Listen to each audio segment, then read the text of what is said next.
Estão conseguindo ver os usuários?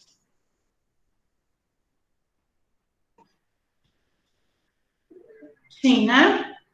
Pronto.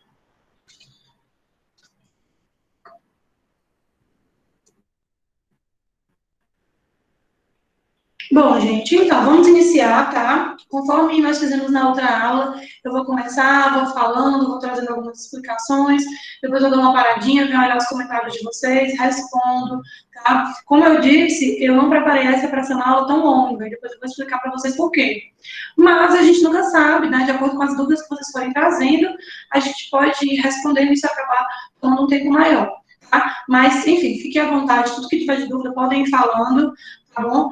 A gente vai conversando. Eu gosto muito quando vocês interagem, porque aí eu percebo como é que está sendo esse recebimento do conteúdo. A Fabiana está perguntando se o material vai ficar disponível. Vai ficar sim. Inclusive, eu separei 2 materiais de avaliação de preferência, tá? Na verdade, 3. 2 estão em inglês, tá? Mas é muito simples de traduzir.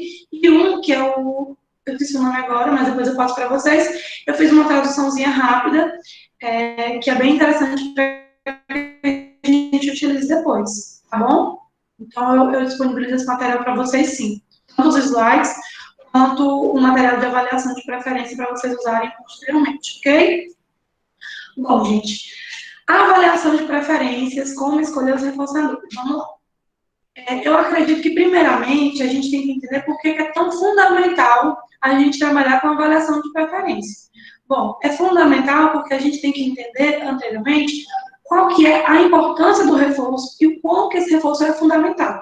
Eu acredito que todo mundo entenda a importância, né?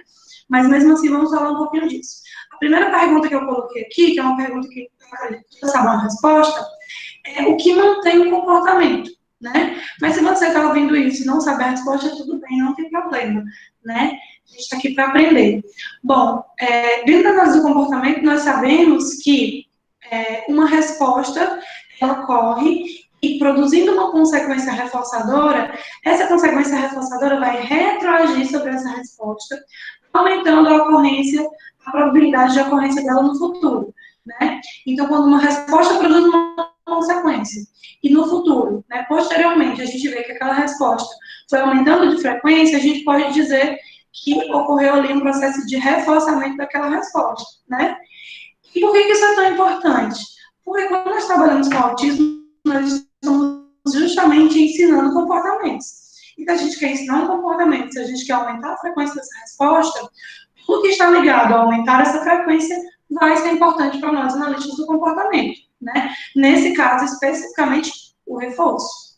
Se esse reforço é fundamental para a minha prática, gente, eu preciso levar muito em consideração. A escolha desse reforçador, ele precisa ser, assim, muito bem pensada, né? Eu acredito que não é algo que a gente leva tão em conta, tá bom? Continuando aqui, né? Vou explicando para vocês, ainda estou um pouco. Vamos lá. Toda consequência reforçadora é algo bom? Bom, dizemos que uma consequência reforçadora, quando esta é apresentada e posteriormente ocorre um aumento da frequência da resposta que a produz. Tá? Então, o que isso quer dizer? Se eu aperto o botão do interruptor, né, e eu tenho a luz acende, isso ilumina o ambiente estava escuro, eu consegui eliminar aquela escuridão, né? No futuro, essa minha resposta de apertar o interruptor, ela teve uma frequência aumentada, eu posso dizer que essa consequência produzida, né, de apertar o interruptor, essa consequência, ela reforçou a minha resposta de apertar o interruptor, né? E aí, muitas vezes, a gente diz assim, fulano está reforçando o meu comportamento, como sendo algo bom. Sendo que a gente não pode associar reforço a algo positivo, né? Positivo no sentido de bom. Vou usar essa palavra positivo para não confundir. A gente não pode sempre achar que reforço necessariamente é algo bom. Inclusive porque às vezes a pessoa diz assim, nossa, mas o fulano se prejudica tanto quando ele faz isso, né? Porque ele ainda se mantém fazendo, ele nem tem reforço por isso, né? E ainda assim se mantém fazendo. Essa frase é totalmente equivocada, né? Se o fulano, ele está emitindo uma resposta, por mais que a consequência aparentemente, visivelmente, seja totalmente aversiva para ele, se essa resposta se mantém ocorrendo, é porque sim, ela está sendo reforçada. Provavelmente nós não estamos identificando o que está reforçando, ou nós estamos com essa ideia enraizada de que reforçador é apenas algo bom. Tá? Então, não, reforçador não necessariamente é algo bom. Muitas vezes vai ser, né? Nós vamos até entender aqui na questão das preferências, mas não necessariamente é algo bom. Tá? Então, por isso que nós temos que ter bem claramente definido o que é o reforço, o que é uma consequência reforçadora. E entender também que a consequência reforçadora, ela não reforça a pessoa, ela reforça aquela resposta. Tá? Então, isso aí é bem importante da gente saber. E aí, chegando nesse segundo ponto, quando eu digo assim, ó, temos que uma consequência reforçadora, quando ela é apresentada, né, e posteriormente ocorre um aumento da frequência da resposta que ela produz, né? Então, como é que eu vou saber se uma consequência é reforçadora ou não? Eu só sei disso depois que a frequência da resposta aumenta, observando, né? Eu só vou saber observando. E aí, claro, tem uma série de outras variáveis que vão interferir, mas a observação vai ser o nosso melhor amigo. A gente vai trabalhar com uma inferência, sim, por isso que a gente vai fazer uma boa avaliação de preferências, mas a gente só tem como ter certeza de que algo é reforçador posteriormente, quando a gente percebe o aumento da frequência da resposta, certo? Um item pode ter seu valor reforçador alterado de acordo com a OM em vigor, de acordo com a resposta emitida e a disponibilidade de outras formas de reforçamento. O que isso quer dizer? Eu até expliquei na primeira aula, para quem não estava presente, a questão da operação motivadora, né? Na verdade, pensando em operação estabelecedora de modo geral, eu expliquei, para quem não estava aqui, que a operação estabelecedora, ela vai estabelecer o valor de um reforço, como mais reforçador ou como menos reforçador, de acordo com aquele momento. Por exemplo, um copo de água é reforçador? Depende. Depende de muitas coisas. E uma das coisas que depende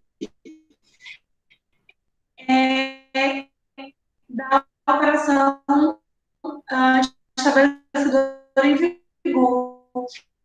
Se você a resposta que você emitir para conseguir aquele copo d'água, vai ser muito mais provável. E provavelmente aquele copo d'água vai ser um reforçador de alta magnitude. Porém, em um outro momento que você já viu muita água, sei lá, foi fazer um exame de ultrassom e teve que encher a bexiga, já está com a barriga muito cheia, e alguém te oferece mais um copo de água. Qual é o valor reforçador daquele copo de água? Será que tem o mesmo valor reforçador do exemplo anterior? Provavelmente não. Será então que eu tenho a mesma probabilidade de ocorrência de resposta? Provavelmente não. Provavelmente qualquer resposta que produza, né, o acesso àquele copo d'água vai estar em uma frequência reduzida, vai estar numa probabilidade reduzida, certo? Por quê? Porque aí nós estamos em uma condição de saciedade de água, certo? Então, a partir dessa operação estabelecedora, nós vamos ter uma maior ou uma menor magnitude desse reforço. Tá? Então, a gente precisa muito saber que um item, por si só, não é reforçador. Ah, mas o celular é muito reforçador para ele. Pode ser em muitos momentos, mas de repente, se ele passou o dia com o celular, se ele teve algum evento aversivo associado ao celular, pode ser que aquilo não funcione como um reforçador naquele momento. Então, é muito importante que a gente entenda essas modificações que podem ocorrer, tá? E um outro ponto muito importante é a questão da disponibilidade de outras formas de reforçamento. Às vezes, aquilo que você está utilizando com o seu paciente é algo que, em outro contexto, é extremamente reforçador para ele, tá? É algo que, sim, aumenta a frequência de respostas que produzem aquele brinquedo, aquele item, tá? Mas pode ser que, naquele momento que você está usando, tem um primo pequeno do mesmo tamanho do seu paciente que está ali brincando pela casa. Gente, é uma competição, assim, injusta, né? De repente, aquele brinquedo que você usou em outro momento, que funcionou muito bem, naquele momento não vai funcionar mais. Então, é importante que a gente leve em conta o nosso reforçador, mas também a disponibilidade de outros reforçadores que estão no ambiente, porque aquilo vai gerar uma competição. Um dos reforçadores disponíveis no ambiente, que normalmente já trouxeram muitos problemas na terapia para mim, foram as mães. porque as mães são muito reforçadoras para as crianças, em geral, para a maioria das respostas. Me corrigindo, não são reforçadoras para as crianças, são muito reforçadoras para a maioria das respostas das crianças, né? Então, é muito difícil, eu não me atrevo a competir com as mães, né? Então, em geral, a gente trabalha, quando, no caso, a gente trabalha com terapia domiciliar, a gente pede para que seja separado um ambiente na casa, preferencialmente que ninguém fique passando, transitando, e que a mãe não esteja nesse mesmo ambiente. Ah, mas pode ser o pai, pode ser a avó, pode ser um outro irmão. Eu estou falando especificamente da mãe, porque é uma experiência minha, né, que eu tive muitos problemas relacionados a isso. Então, a disponibilidade de outras formas de reforçamento também vão atrapalhar. E não necessariamente é o reforçamento em si, né? Às vezes é aquela pessoa que representa o reforçamento, digamos assim, porque não é a mãe que reforça, né? São os comportamentos que a mãe emite que reforçam as respostas dessa criança. Mas a mãe em si já sinaliza isso, né? Então, por que é tão importante saber disso? Na verdade, meio que eu já respondi, né? A partir do momento que a gente entende que o reforço vai manter as respostas e aumentar a frequência das respostas que nós queremos trabalhar, a gente entende porque é tão importante pensar bem na escolha dos reforçadores, tá? E aí a gente tem que fazer uma diferenciação super importante, ainda continuando no mesmo tema. Uma diferença entre o item preferido e o reforçador. Lembra que no slide passado eu falei para vocês que reforçador não necessariamente é algo bom.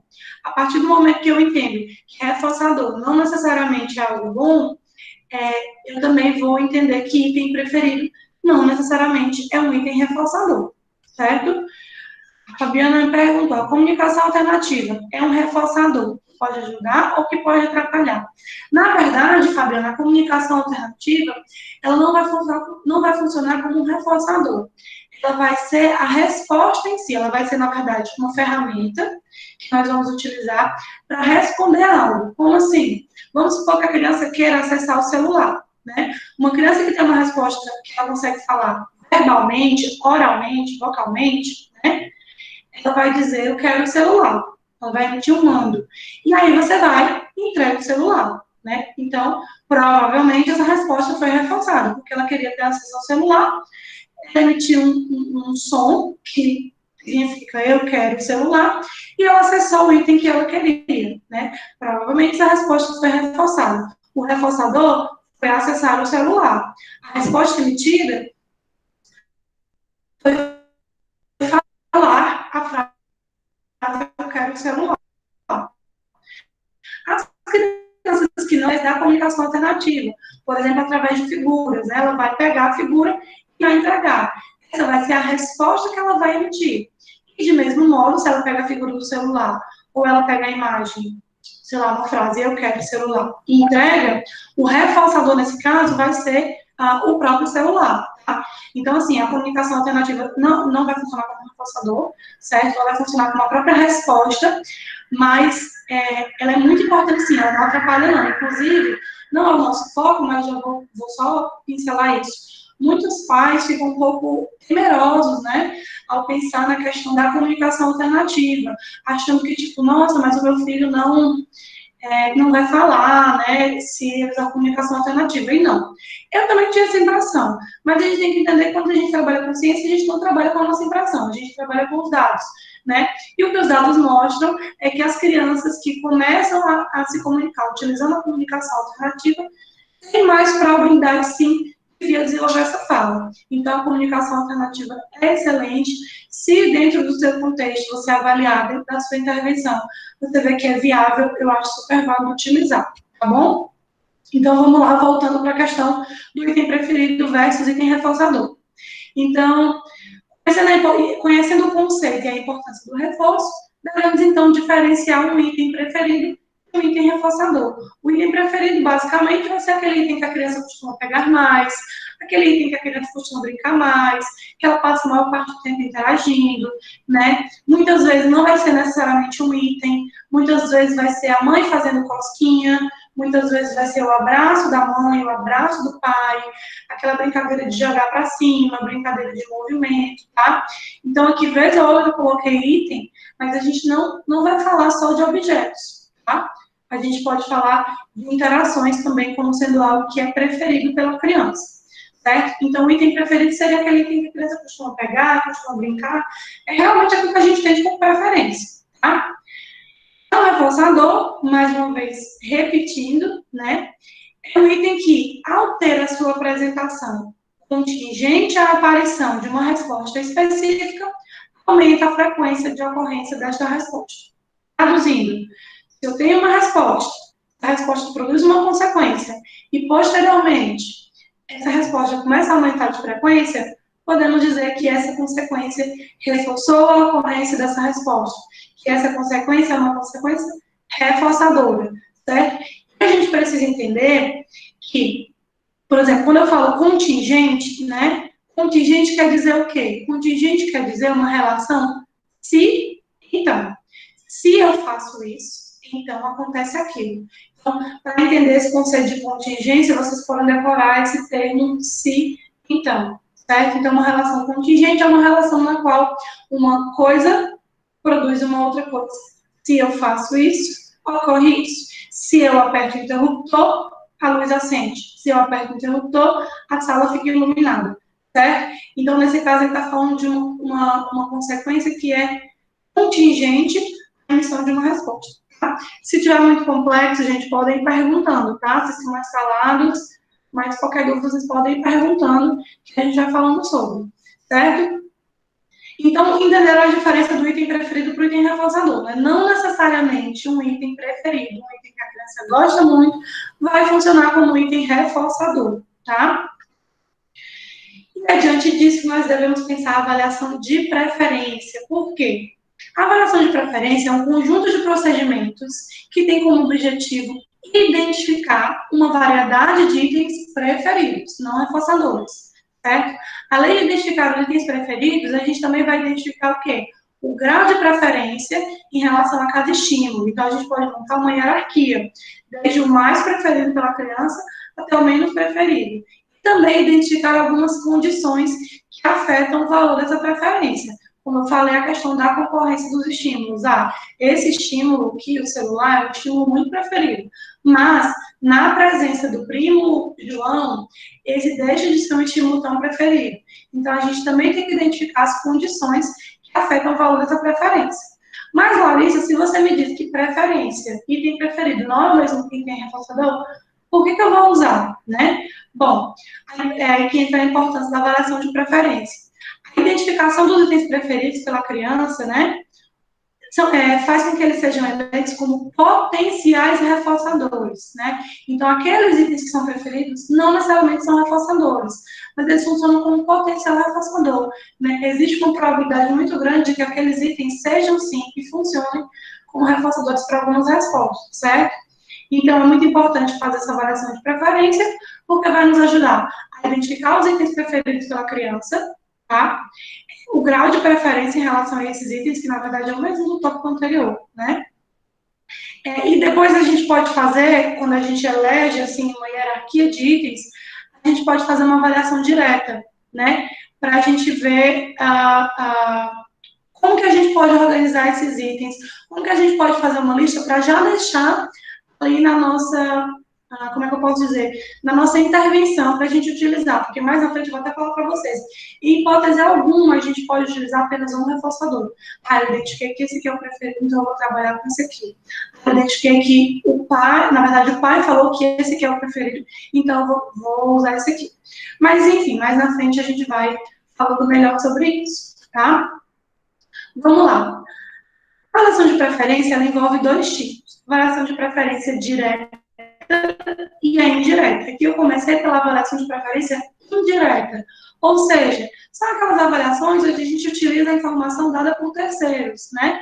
Então, são entrevistas ou instrumentos que são preenchidos a partir das informações dadas por terceiros. Os cuidadores, os professores, o pai, a mãe, a avó, aquelas pessoas que têm um contato com a criança que podem dar essas informações iniciais, certo? Essas avaliações indiretas, essas entrevistas, esses instrumentos, podem ser tanto questionários abertos, quanto questionários fechados. E é importante que a gente conheça essas possibilidades e que a gente utilize todas as possibilidades para a gente entender qual que a gente identifica melhor, qual que funciona melhor, qual que a gente pode combinar, tá? Porque aqui existem as possibilidades que eu uso, mas pode ser que no seu contexto você diga, não, eu não concordo muito com o que a Larissa disse, porque eu acho que ficou melhor de uma outra forma. Isso é ótimo, né? Então, é muito importante que vocês possam utilizar o que vocês aprenderem hoje, utilizar em um outro contexto, durante a intervenção, para que vocês possam ter as próprias definições, né? Então, esses questionários podem ser fechados, né? Que são itens já pré-estabelecidos, tá? Isso é muito importante, por quê? Porque eu já tenho os itens ali formadinhos, então eu vou só perguntando. E aí eu vou marcando, né? De acordo com o que eu pergunto, ele gosta de carros? Ele gosta de jogos de botão? Ela gosta de bonecas? Ela gosta de futebol? E assim eu vou, né? As perguntas, elas já estão prontas. Então, o pai vai dizer sim, não, sim, não. Isso me ajuda em quê? Uma rapidez. Então, eu vou conseguir responder isso de uma forma mais rápida, né? Qual que é a desvantagem disso? Não abarca questões específicas daquele paciente. Eu não sei vocês, mas eu tenho pacientes que têm itens preferidos que são bem peculiares, como cheirar um sabonete em específico, né? Apertar a perna do boneco tal. E aí, isso não vai estar na nossa lista de itens pré-estabelecidos, porque eu jamais vou adivinhar. Então, a partir do momento que eu uso um questionário fechado, peguei na internet esse questionário fechado aqui para avaliação de preferência, ele é muito bom. Ok, ele é muito bom, vai te ajudar muito, você vai conseguir fazer mais rápido, mas se você não coloca questões abertas, ou se você não utiliza um questionário à parte aberto, você vai perder coisas que são peculiares, específicas daquela criança. E que provavelmente são as que ela mais usa, consequentemente a gente não vai ter tanta eficácia na nossa intervenção, certo? Por que não vamos ter eficácia na nossa intervenção? Porque se eu não escolho bem um reforçador, eu escolho um item de acordo com o que eu acho que é reforçador, ele não vai funcionar. E se não tem reforço, não tem aumento da frequência da resposta. Já falei isso umas 10 vezes, vou falar mais umas 20, né? Para que fique muito claro na nossa cabeça a importância que é de fazer a avaliação de preferência, tá? Inclusive, quando eu fui escolher essa aula foi justamente por isso, porque eu passei muito tempo sem utilizar isso, né? E aí eu sofria muito, porque eu perdi muito tempo durante a intervenção, tendo que mudar e testar reforçadores, sendo que eu podia ter feito isso muito antes, tá? Então, deu para entender a diferença entre os itens fechados e os itens abertos, né? Os itens abertos, olha, irão captar informações mais subjetivas, certo? Que é o que eu falei, de, tipo assim, a criança gosta de cheirar o sabonete e tal. Os abertos vão conseguir captar isso, né? Porém, eles podem ser mais demorados, né? E gerar dados não tão específicos. Não é nem gerar dados não tão específicos, é não gerar tantos dados. Porque, às vezes, quando você vai conversar com o pai e a mãe, né? Supondo que você vai na casa da criança ou no consultório, e você pergunta do que ele gosta. A mãe diz, ele gosta de brincar de quebra-cabeça. O que mais? Eu acho que nada mais. Aí o pai diz, eu acho que ele gosta de futebol, né? E aí fica naquela, sendo que às vezes a criança interage com muito mais itens, ela gosta de muitas outras coisas, mas naquele momento os pais não conseguem te dizer. Então, utilizar só os abertos vai trazer essa desvantagem, certo? A Cíntia perguntou. Posso sim, Cíntia. Inclusive, quando vocês tiverem essa sensação, podem falar que eu vou mais devagar. Eu acho que eu ainda estou acelerada da correria até aqui, né? Mas deu para entender essa questão da avaliação. Então, recapitulando para vocês pegarem novamente, se você não tiver entendido alguma coisa, Cíntia, você me fala que eu repito, tá? Mas aí eu vou recapitular um pouquinho para vocês. A gente vai trabalhar, então, com uma avaliação de preferência, porque a gente entende que itens preferidos não é o mesmo que itens reforçadores, mas itens preferidos têm uma grande probabilidade de funcionar como itens reforçadores, certo? Então, diante disso, a avaliação de preferência vai ser fundamental, tá bom? E, nesse caso, como eu falei para vocês, nós vamos ter dois tipos de avaliação de preferência. A direta, que eu vou explicar mais na frente, e a indireta. A direta é caracterizada, então, pela utilização de terceiros. Eu não vou observar diretamente, eu não vou entrar em contato direto com essa criança, né? Eu vou utilizar um mediador para que ele me forneça essas informações, certo?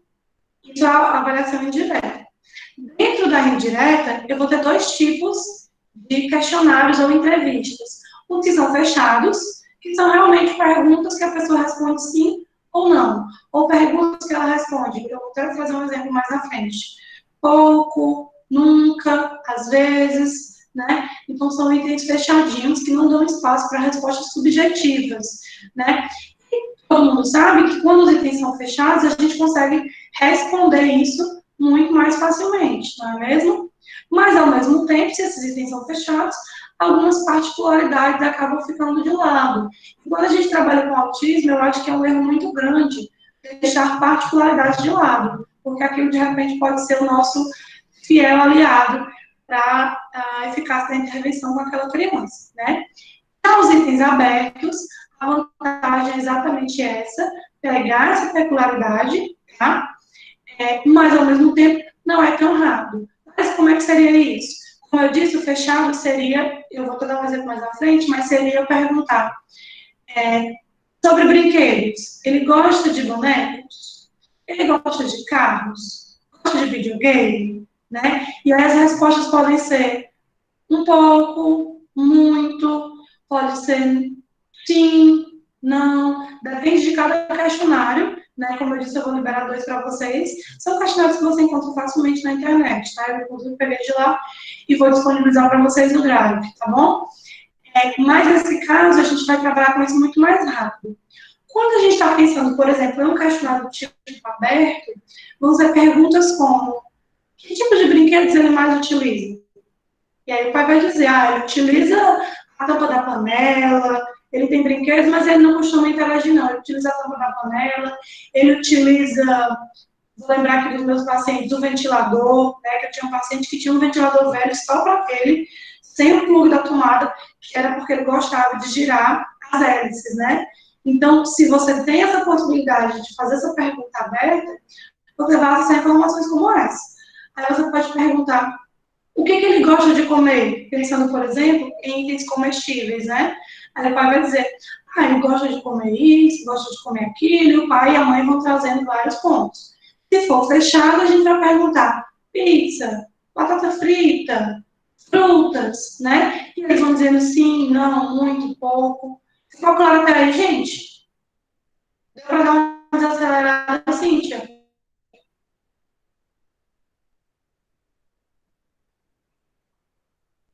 Sim, não. Vou esperar esse feedback de vocês. Posso passar para frente? Ai, nossa, eu não estava vendo a parte de baixo, não. Deixa eu ver, peraí. A Bárbara falou: você acha importante, além de fazer essa avaliação de preferência no início, fazer diariamente? Sim, inclusive isso é uma coisa que eu ia falar mais na frente, Bárbara. Você vai fazer essa avaliação de preferência para que você tenha uma lista enorme, né? Nem sempre vai ser possível, mas para que você tenha uma lista enorme de reforçadores, de possíveis reforçadores, na verdade, para que vocês possam ir utilizando no decorrer da intervenção. Mas, gente, diariamente vocês vão fazer uma avaliação mais simples, né? Que aí vai ser uma avaliação do tipo direta, que eu vou explicar mais na frente. Mas, diariamente, vocês vão fazendo avaliações sim, tá bom? Pelo amor de Deus, nada de fazer no começo da intervenção e passar 2 meses para tentar fazer outro. Não vai ser eficaz, tá? Ok, estão entendendo, né? Então, vamos passar para o próximo. Então, esse é o tipo de avaliação indireta. Deixa eu passar para o próximo slide.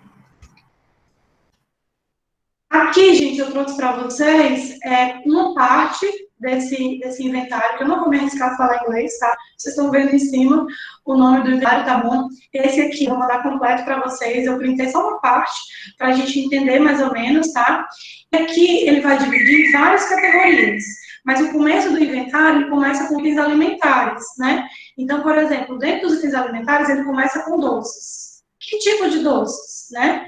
E aí, nesse caso, ele dá espaço para 3 tipos de doce. Então, é um questionário do tipo aberto, onde os pais vão colocar. É aberto, mas ao mesmo tempo ele é bem direcionado, né? Não é do tipo, o que ele gosta de comer. Isso, gente, vai ser fundamental para que os pais possam pensar, porque é muito difícil, já tem tanta coisa, né, que eles têm que pensar ao mesmo tempo, que eles não vão conseguir falar com vocês de um modo tão claro se vocês não trouxerem essas perguntas tão bem estabelecidas. Então, aí, por exemplo, na letra A, ele começa com itens alimentares, né?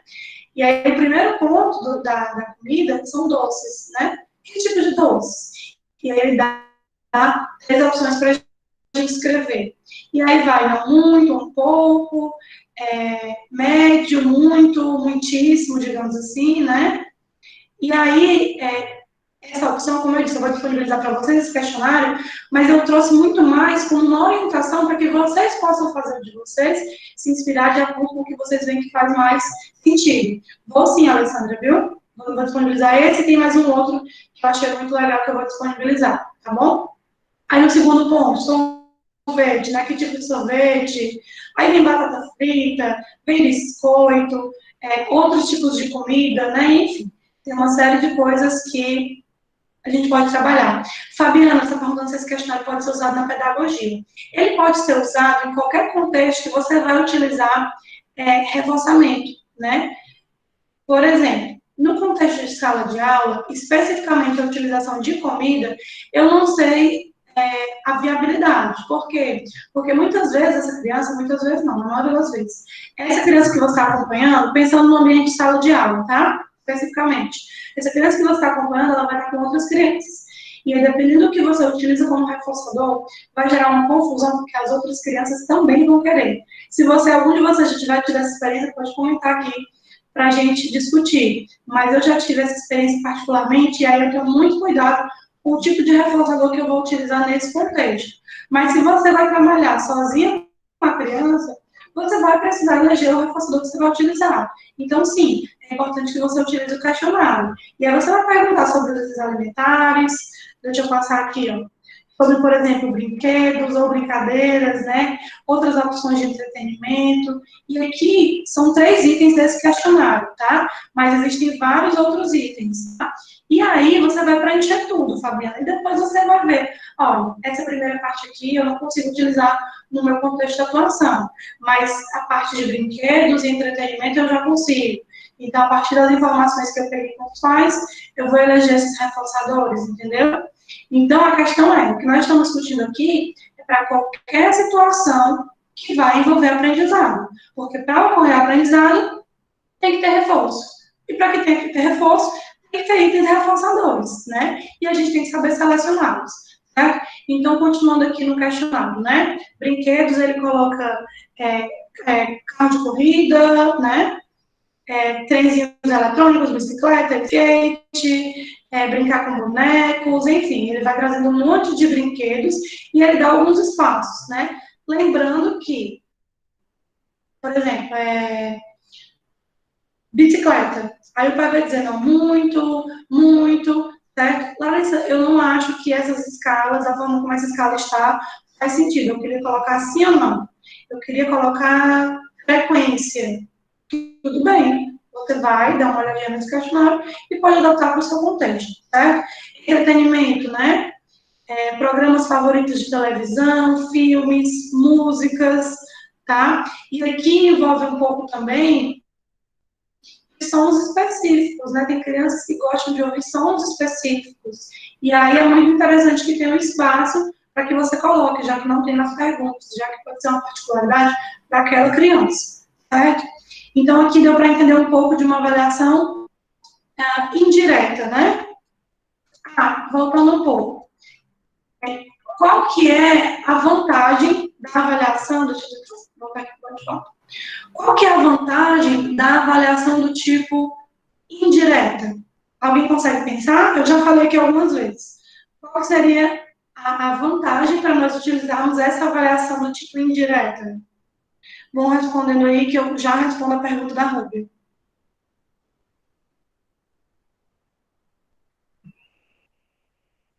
O que vocês acham? Alguém consegue responder? Por que é interessante utilizar uma avaliação de preferência do tipo indireta, né? Onde eu converso com os pais. Seria mais fidedigna? O outro dos pais tem mais contato? Uhum.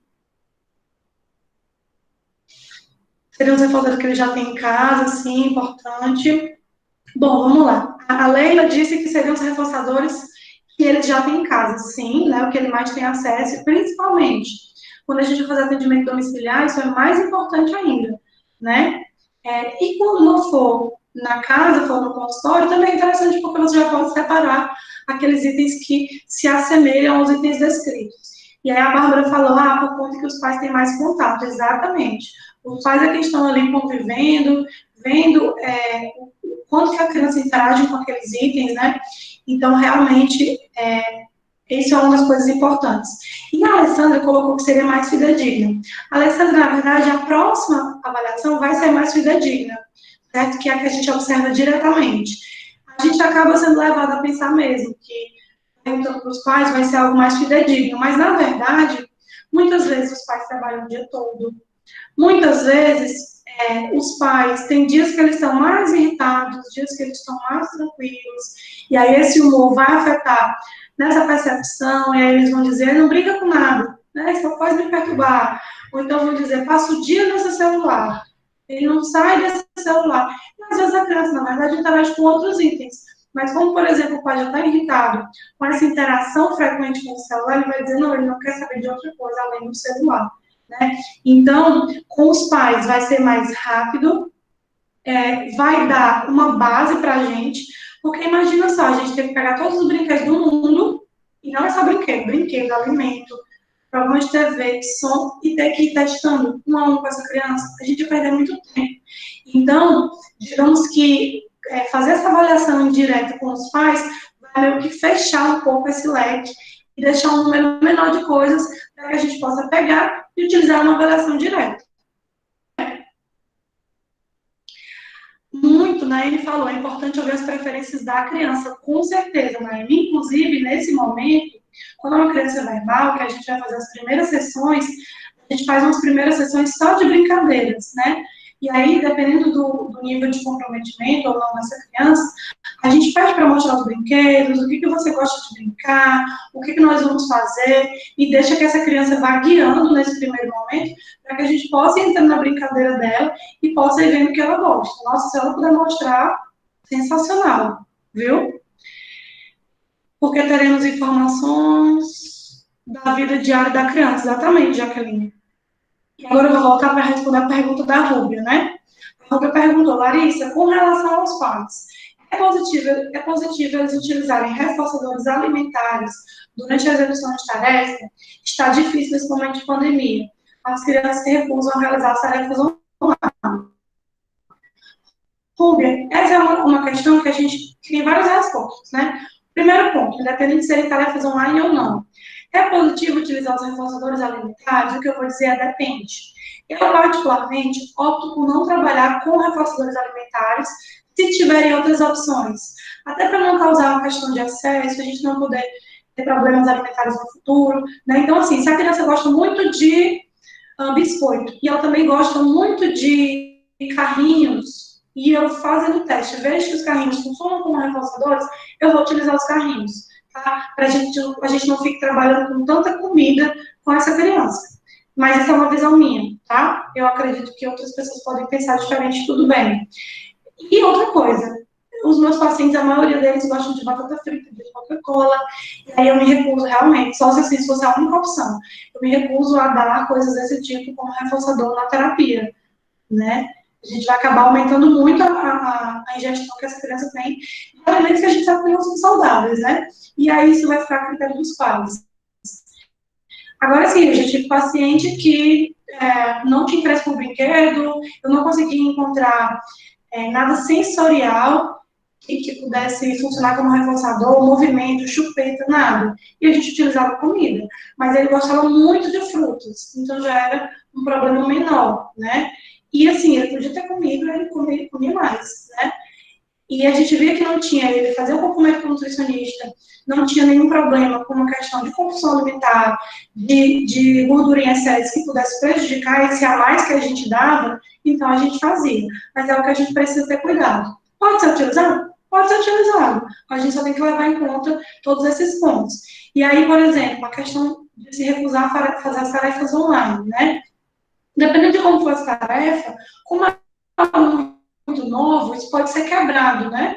Tá? Se for possível quebrar em etapas menores, a criança faz um pouquinho e logo após ela utiliza ela consegue ter acesso a uma atividade preferida, né? Assim a gente pode ir fazendo, mas é algo que a gente ainda está construindo porque é um momento bem ativo. Principalmente porque não é só sobre fazer tarefas online. Geralmente a criança precisa fazer a tarefa online, os pais estão ocupados com outras coisas, a criança está muito tempo ociosa quando antes ela ia para a escola. Então, são uma série de variáveis que estão afetando nessa recusa, né? Então, vamos lá, continuando. Vai, a gente voltou. Os dois slides voltaram para o início, é isso? Como é que tá para você? Voltaram para o início, né? Eu vou corrigir, mas só um pouquinho. Ah, pronto, deu certo. E aí, voltando aqui no bate-papo, né? A Jaqueline disse, me deparo também com pais que ainda não utilizam estímulos variados com a criança e acabam por optar por objetos que deixam a criança mais tranquila, né? Jaqueline, depende do que forem os objetos, tudo bem. A questão é que muitas vezes eu utilizo o termo, a gente perde o reforçador, né? Às vezes a criança tem tanto interesse naquele item, mas às vezes a gente utiliza tanto, que depois ela acaba não demonstrando mais interesse. Então, quando eu vejo que a criança tem muito interesse no item, legal, vou tentar utilizar como reforçador, mas eu utilizo outros para ir variando e não ocorrer essa habituação, tá? O Rubio disse que concorda, né? Jaqueline com celular e tablet, nossa, verdade, sim, então ok, né? Vamos continuar, que bom que vocês estão acompanhando aqui. Prontinho. Esse aqui, como eu falei, ela vai, aqui é o item C apenas, mas tem vários outros itens, inclusive reforçadores sociais, sensoriais, enfim, é algo muito rico e muito interessante. Inclusive para os pais atentarem para coisas que eles não atentavam, para que eles possam utilizar em casa. Bom, entendendo a avaliação indireta, a gente vai para a avaliação do tipo direta, né? Que é a avaliação realizada diretamente com o paciente. Então, eu não vou ter aqui intermédios de terceiros, tá bom? Nesse caso, gente, eu costumo dizer que você não vai necessariamente optar por uma ou por outra. Se você tiver a possibilidade de fazer as duas, ótimo. Comecei com esse paciente, estou fazendo anamnese, vamos fazer aqui para a gente ter a fichinha de avaliação de preferência, né? Fazer uma avaliação indireta com esses pais, por exemplo. Fiz, tem um leque menor de 30 itens, né? Seria um sonho. 30 itens entre sensoriais, comestíveis, sociais. Então, vamos pegar alguns desses itens, né? E vamos colocá-los em uma avaliação do tipo direta, onde eu vou utilizá-los diretamente com esse paciente, tá? Quais seriam as opções? Nós temos, dentro da avaliação direta, nós temos a do tipo operante livre e a do tipo do método baseado em tentativas, tá? Quando a gente fala em operante livre, a gente vai falar em uma avaliação que não é baseado naquele ambientezinho planejado, com tentativas planejadas, certo? Totalmente controlado por mim. Vai ser dentro do ambiente da criança, certo? E esse operante livre, ele vai ser dividido. Deixa eu passar aqui. Aqui eu explico melhor. Em naturalístico, certo? Ou planejado. Na observação naturalística, basicamente, você vai no ambiente natural da criança e vai registrando os itens e as atividades com as quais ela mais interage, né? Você vai passar um bom tempo ali. Eu digo que não passar uma hora, porque às vezes você pode ter ali um recorde de tempo onde a criança não interage tanto e você acaba perdendo o que ela geralmente faz, né? Então, ali você pode registrar o número de itens que ela interagiu dentro da casa dela, a frequência com que ela interagiu com esses itens. Ela interagiu 10 vezes com o celular. Ela ligou 5 vezes a TV. A frequência e o tempo que ela gastou em cada uma dessas atividades. É interessante registrar também. Isso sendo uma observação naturalística. Então, ela está dentro do ambiente da criança, você vai simplesmente estar ali e fazer um registro. Na observação do tipo planejada, você ainda vai estar no ambiente da criança, certo? Porém, você vai realizar pequenas modificações, tá? Você vai colocar alguns estímulos que, por exemplo, foi relatado pelos pais, que eram não reforçadores, na verdade, né? Potenciais reforçadores. Você vai pegar alguns desses itens e, de repente, colocar ali mais visível, né? Então, você vai dar uma burlada nisso, porque você quer observar a interação específica com aqueles itens. Então, você coloca ali mais visível e observa para ver como é que essa criança vai interagir, a frequência com que ela interage, o tempo, mesma coisa, certo? Então, deu para entender que as duas, você vai manter a criança no ambiente natural dela.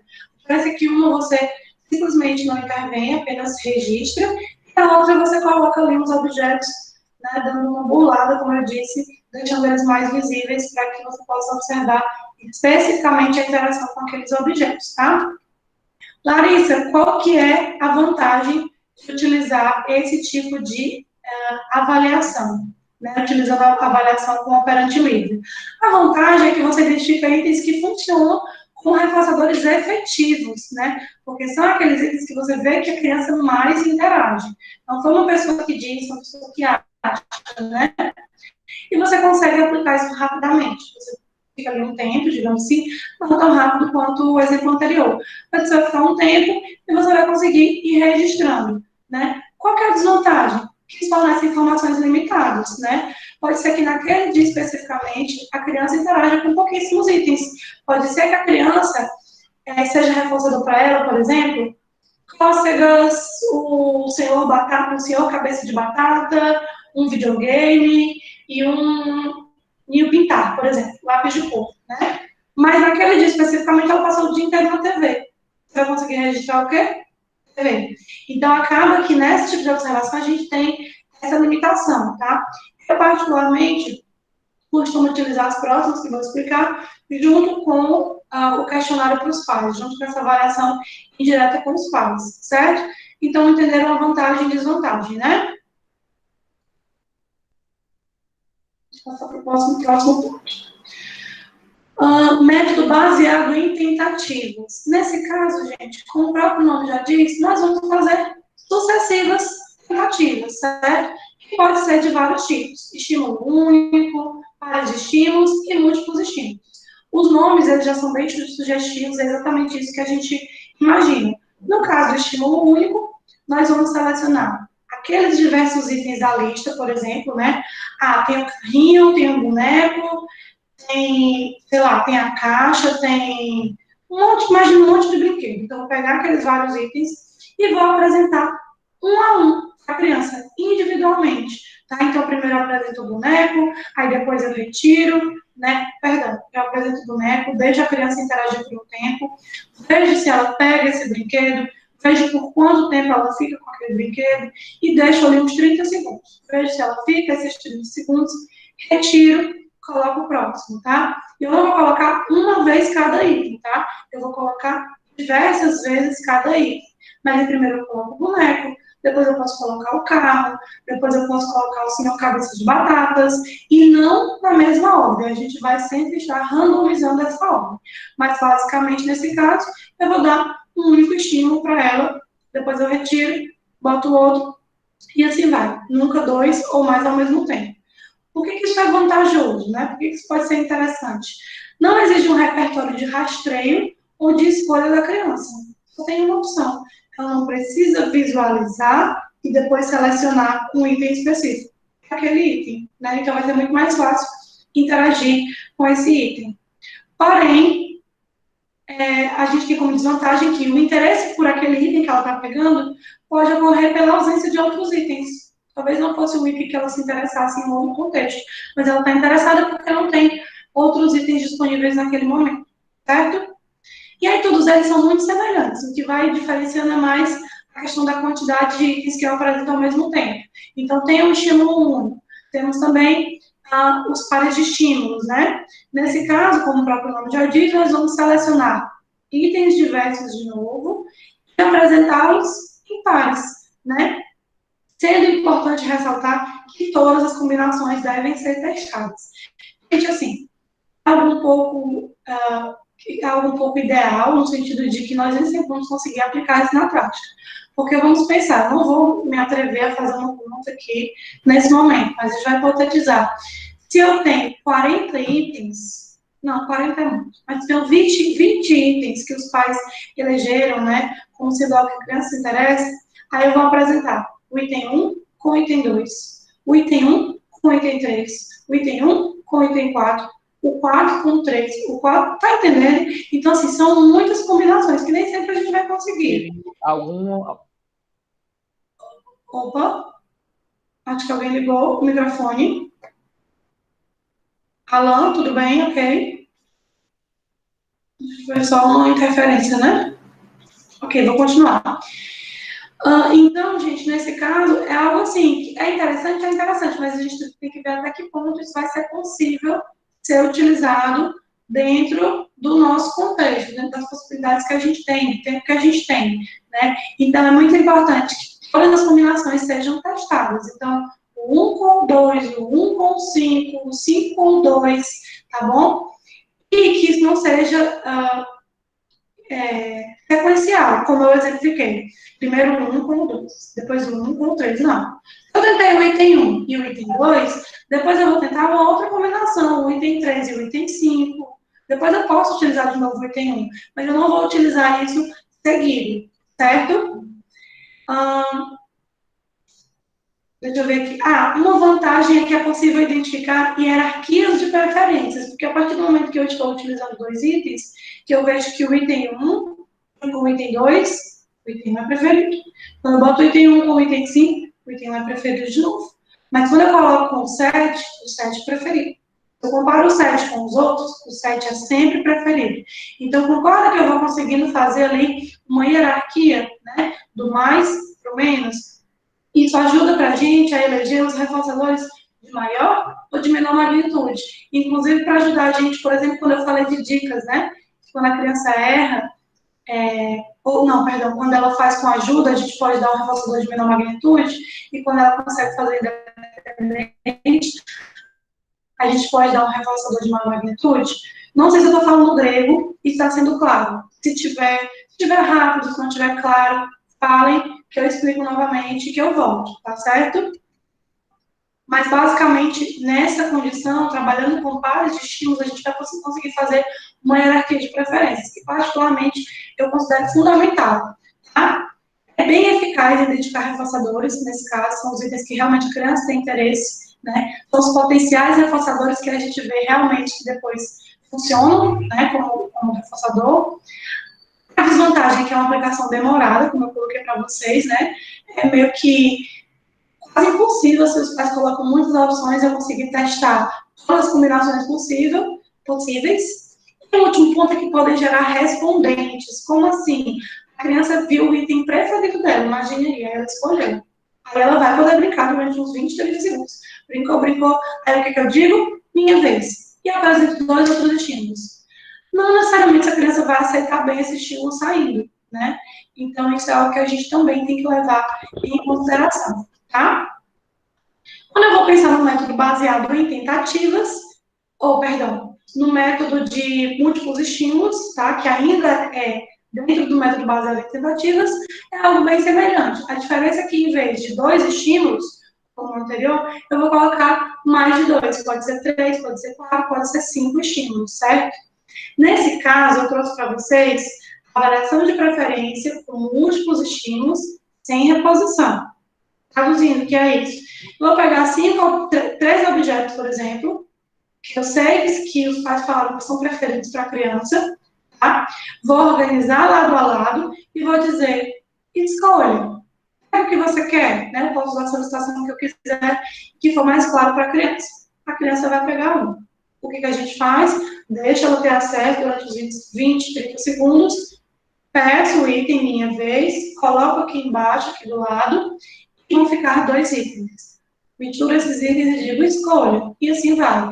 Então, nesse caso, é sem reposição. Ou seja, o item que ela escolher como preferido, ela tem acesso, depois eu retiro, e eu misturo os que sobraram, eu não coloco esse item novamente. Por quê? Porque senão provavelmente ela vai pegar ele novamente, né? E a gente quer aqui elaborar uma hierarquia, certo? Nesse caso, a gente tem uma rapidez bem maior na aplicação comparado com o exemplo dos pares, né? Porque a gente não precisa fazer múltiplas combinações, a gente só precisa colocar aqueles estímulos ali, né? E aí tem um ponto, nesse caso a criança precisa ter esse repertório de escolha, esse repertório de rastreio, que não necessariamente o seu paciente vai ter. Então você precisa levar isso em consideração. E tem a possível ocorrência de comportamentos problemas, pelo mesmo motivo que eu citei anteriormente. A criança escolheu o item preferido, ela está brincando, e você vai retirar, e esse item vai sumir. Então, isso pode gerar birra, né, choro e mesa para cima, e várias coisas que a gente já conhece, certo? A Jaqueline disse que costuma fazer dessa forma, né? não tenho habilidade de realizar o registro com pares de estímulos. Gente, eu tenho um livro, inclusive eu acho que mandaram no grupo, mas no livro da Ana Sela, que eu esqueci agora, Análise do comportamento aplicada a pessoas com transtorno do espectro do autismo, eu acho. Não lembro, aquele livro branco da Ana Sela, né? Organizado pela Ana Sela. Muitas das coisas que eu trabalhei hoje, eu trouxe de lá. E no próprio livro, ele traz vários exemplos de protocolos para registrar, né, o método baseado em tentativas. Então, Jaqueline, por exemplo, que não tem ainda muita habilidade, né, você pode utilizar esses protocolos que eles disponibilizam lá e ir testando. Às vezes faz com o filho, com o marido, né, vai utilizando uma outra pessoa como exemplo, para que você possa ter essa habilidade, porque eu não sei se a sua dificuldade é em fazer o registro e a avaliação ao mesmo tempo, né? Porque se for o caso, essa prática, né? Eu costumo dizer para os meus atletas que eles têm que usar a terceira mão. E terceira mão é inexistente, né? Porque eu não sei se eu falei aqui para vocês, mas eu tinha um paciente que, primeiro, quando a gente vai entregar o reforçador, a gente tem que entregar o mais rápido possível. Esse paciente, eu utilizava com ele comestível, né? E aí, o que acontece? A aplicadora, o que ela fazia? Tinha ele sentado, a mesinha, e ela ficava assim, ele ficava bem de canto, porque senão qualquer coisa ele jogava a mesa para cima, que eu acho que foi o que aconteceu com a Bárbara, né? E ela ficava com uma das mãos em cima da mesa, né? Ela ficava com uma das mãos em cima da mesa. A outra mão, ela ficava com o estímulo que ela precisava mostrar para a criança. E aí, além disso, ela precisava depois registrar esse comportamento, quando a criança emitia a resposta, e precisava entregar o reforçador. Como é que a gente faz isso? No caso dela, as frutas ficavam cortadas já, e assim, não tem mágica para isso, a gente é que vai adaptando, né? As frutas ficavam cortadinhas em uma vasilha, e já ficava espetado no garfo uma frutinha, né? Aí ela ficava sentadinha no chão, porque era uma mesinha, não sei se vocês estão conseguindo ver bem, para baixo. E era uma mesinha pequena, né? Então ela ficava sentadinha no chão, a criança na cadeirinha, do outro lado, e aí ela sentava em formato de borboleta, e a parte de baixo do garfo, ela enganchava aqui na pontinha da perna. Não a parte que tinha comida, tá, gente? Pelo amor de Deus, a parte ao outro lado do garfo. E ela deixava aqui já com a comida para cima, tá? E aí, uma mão segurando aqui, né? A outra mão segurando a mesa, a outra mão mostrando o estímulo. A criança respondeu muito bem, já descia o estímulo, subia com a comida e entregava para a criança. Aí, quando a criança recebia a comida, enquanto a criança estava mastigando, mantinha essa mão em cima da mesa, baixava a cabeça e botava lá, o mais ou o mais. E, gente, não tem curso para isso. Você pode fazer o melhor curso de AT, você só vai conseguir fazer isso na prática, né? Como eu digo, você só vira ninja depois de algum tempo de aplicação, né? Porque ele fazem que as crianças são muito ágeis, gente, muito ágeis. E como eu disse, a gente vai adquirindo repertório. Um dia teve um paciente que jogou um carrinho em mim, não deu tempo eu processar que esse carro estava sendo jogado em mim. Na hora que ele jogou, eu coloquei a mão. Eu até me assustei, o carrinho bateu na minha mão e desceu. Eu, nossa, como eu fui rápido dessa vez. Eu costumo dizer que a gente vai adquirir esses reflexos, né? Acabei perdendo a criança nesse momento. Sim, exatamente, Bárbara. E aí, sobre perder a criança, eu vou falar no último slide o que a gente pode pensar para que não perca esse time, né? Que é algo muito importante que a gente tem que ter, certo?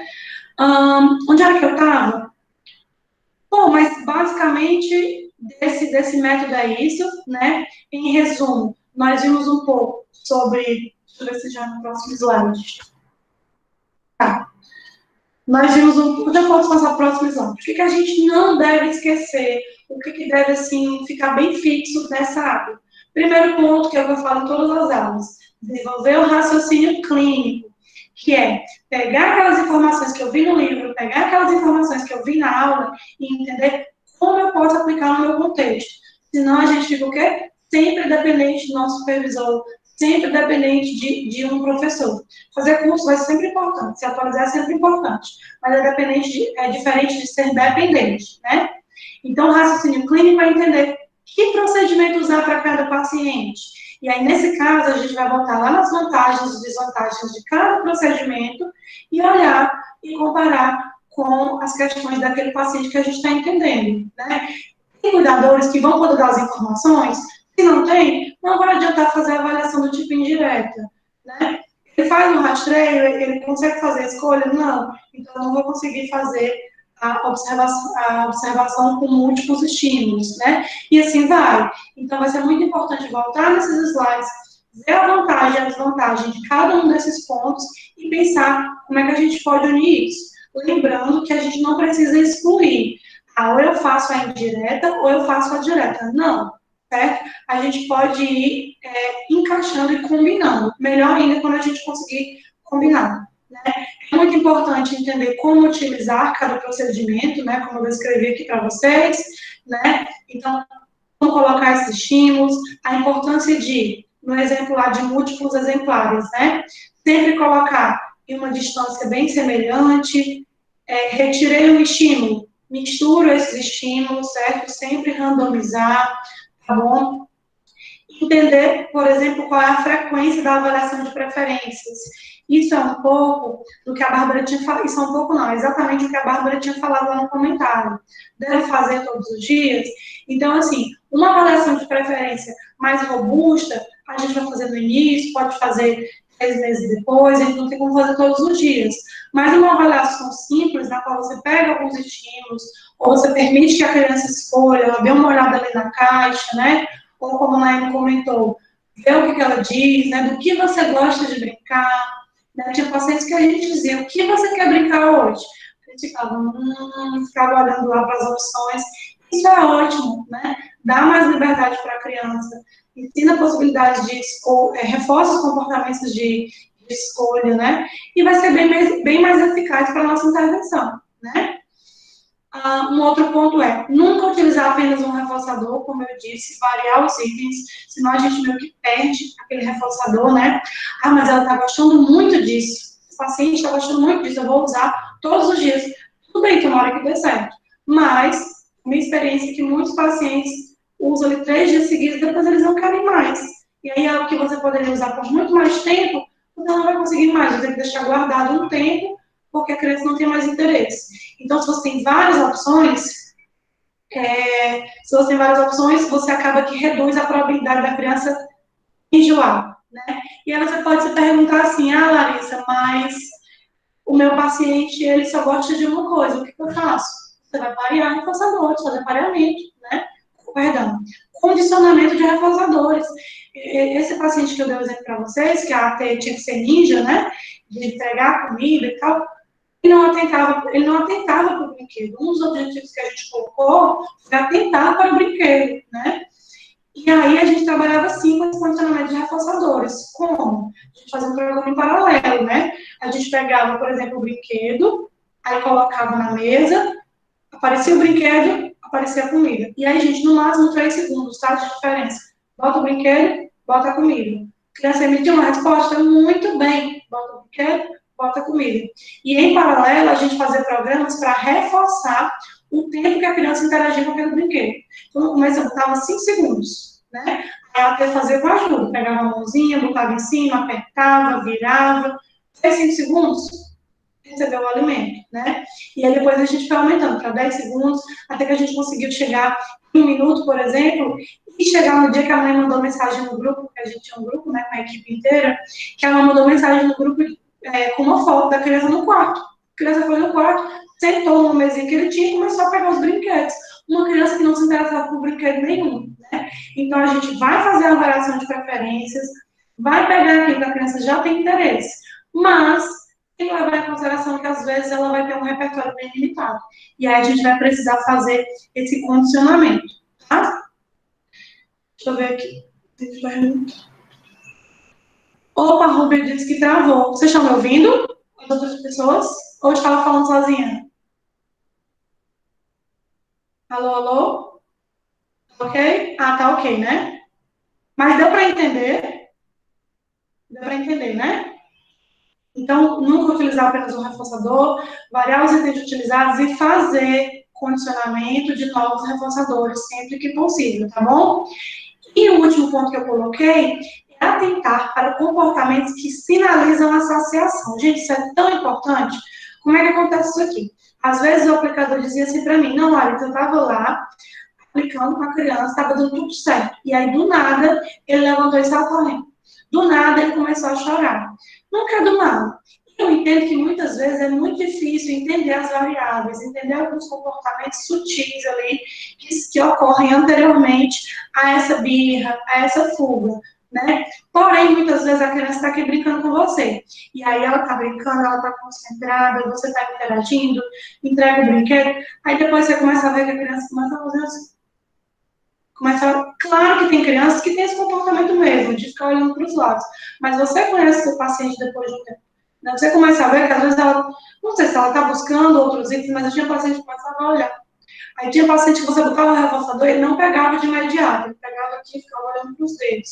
Então, se você percebe que esse comportamento, essas respostas, elas não ocorrem no início da intervenção, no início da sessão, no início da sessão ele pega muito brinquedo, ele pega rapidamente, ele foca na mesinha, né, e depois de um tempo ele já começa a olhar para o lado, aquele é o momento que você já vai utilizar um outro reforçador, né? Aquele pode ser o momento, se você está na mesinha, que você pode ver quanto tempo está e dizer intervalo, né? Estabelecer ali um intervalo, tira a mesinha, pula com a criança, né? Por quê? É muito melhor que você tenha esse controle, que você dê esse intervalo, que você mude esse reforçador, do que a criança faça uma birra, que ela joga essa mesa para cima e você tem que parar a intervenção e reforçar, consequentemente, esse comportamento dela. Porque se aquilo está agressivo para ela joga essa mesa, ou ela empurra e ela sai correndo, e essa intervenção para, porque tem que parar mesmo, já que a criança está desorganizada, automaticamente esse comportamento é reforçado. Então, a gente sempre vai trabalhar com essa antecipação. Tá? Então, começar a atentar para os comportamentos que a criança emite, anteriormente aos comportamentos de birra, que sinalizam essa saciação. Aliás, a gente vai tentar nem trabalhar com essa saciação. A criança ainda tem interesse, mas vamos pegar outros que ela tem interesse, vamos intercalando, né? Para que essa sessão seja sempre uma novidade, seja algo sempre interessante, né? Isso é muito importante. Eu acredito que, de modo geral, é isso, certo? Como eu falei para vocês no começo da aula, né? Eu planejei fazer aulas mais separadas, espaçadas, mas eu achei que era muito interessante colocar coisas que complementavam, tá? Complementavam o que eu tinha falado na aula anterior. Então, nós começamos falando, então, de operantes verbais, porque nós sabemos que, quando a gente trabalha com autismo, vai haver, muitas vezes, um comprometimento nessa comunicação, certo? Que não necessariamente quer dizer que a criança não fala, mas, às vezes, há algum déficit, algum excesso, e é muito interessante, importante, que a gente conheça esses operantes verbais. Então, falando desses operantes, falamos de programas que podem ser trabalhados para ensino, né? Porém, a gente tem que entender que de nada adianta ter esses programas se a gente não sabe como aplicá-los. E uma das coisas que a gente tem que pensar na aplicação é na questão da aprendizagem sem erros, que foi o tema da nossa segunda aula, né? O uso de dicas, e principalmente no registro de comportamentos. Como é que eu vou registrar? Como é que eu vou acompanhar se a minha intervenção está sendo eficaz, né? O analista do comportamento tem que fazer registros constantes, para que ele possa reavaliar e ver o que ele pode modificar. Se ele pode avançar, se ele tem que retroceder, né? Se ele tem que mudar o passo, se ele tem que dar menos dicas, mais dicas, e assim vai. E o último ponto foi esse que a gente trabalhou hoje. Se a gente entende quais são os operantes verbais, claro, tem vários outros assuntos a serem trabalhados, mas se a gente entende como fazer uma aprendizagem do tipo sem erros, se a gente entende o papel do reforço, a gente também tem que saber como selecionar adequadamente esses reforçadores. E aí, nesse caso, o que a gente entendeu é que a gente precisa fazer uma boa avaliação de preferência, né? Então, eu acredito que hoje a gente fecha esse ciclo, né? Fecha esse raciocínio, e aí eu estou com uma ideia, eu espero muito que dê certo. Na próxima semana, fazer uma live no Instagram, tá? Onde a gente possa fazer um compilado das dúvidas que nós tivemos nessas 3 aulas, tá? Então, vamos supor que você tem um paciente que tem um comportamento X, e aquele comportamento X tem tudo a ver com operantes verbais, que foi trabalhado na primeira aula. Manda para mim, que eu vou organizar isso. Por que tem que mandar para mim? Porque a gente não pode fazer estudo de caso aberto, a gente não pode expor os nossos pacientes. Então, você vai mandar pequenininho ali, explicando o caso do paciente, eu vou transformar isso em uma pergunta, para que não tenha nenhum tipo de exposição, mas que a gente possa fazer, então, um encerramento, uma live no Instagram, que tira dúvidas. E no final, eu quero fazer com vocês um sorteio. Eu fiquei pensando, gente, o que eu vou sortear? né? Mas eu achei que nada melhor do que a gente fazer uma supervisão. Então, no final da live da semana que vem, eu vou fazer um sorteio com todo mundo e uma pessoa vai ganhar uma supervisão de 1 hora, onde vai poder trazer um caso clínico de interesse para a gente elaborar alguns objetivos ou para a gente trabalhar algum comportamento problema que você já tenha tentado e não tenha conseguido, e eu vou fazer especificamente com essa pessoa, e eu acho que pode ser algo bem interessante, tá certo? Mas é isso. Por hoje é só.